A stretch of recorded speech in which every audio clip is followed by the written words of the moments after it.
স্থানীয় সময় শনিবার সেনাদের কুচকাওয়াজ ও ফ্লাইপাস্টের মধ্য দিয়ে উদযাপন করা হয় দ্বিতীয় বিশ্বযুদ্ধে সোভিয়েত ইউনিয়নের বিজয়ের ৮১তম বার্ষিকী। প্রতিবছর জমকালো আয়োজনে উদযাপিত হলেও মস্কোর রেড স্কোয়ারে অনুষ্ঠিত এবারের ভিক্টরি ডে প্যারেড ছিল সাম্প্রতিক বছরের মধ্যে সবচেয়ে সীমিত আয়োজন।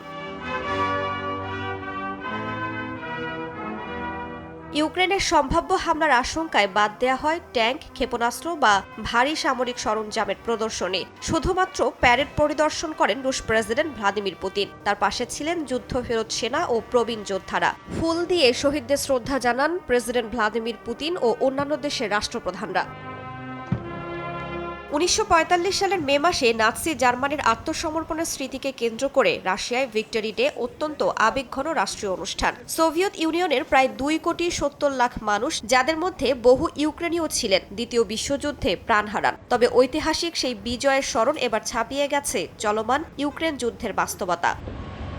২০২২ সালে রাশিয়ার আগ্রাসনের পর ৪ বছরের বেশি সময় পেরিয়ে গেলেও মস্কো এখনও কাঙ্ক্ষিত সামরিক বিজয় অর্জন করতে পারেনি। যুদ্ধের ধাক্কায় রাশিয়ার অর্থনীতি, কূটনীতি ও ইউরোপের সঙ্গে সম্পর্ক আরও তীব্র চাপে পড়েছে। রাইসা জান্নাত, সময় সংবাদ।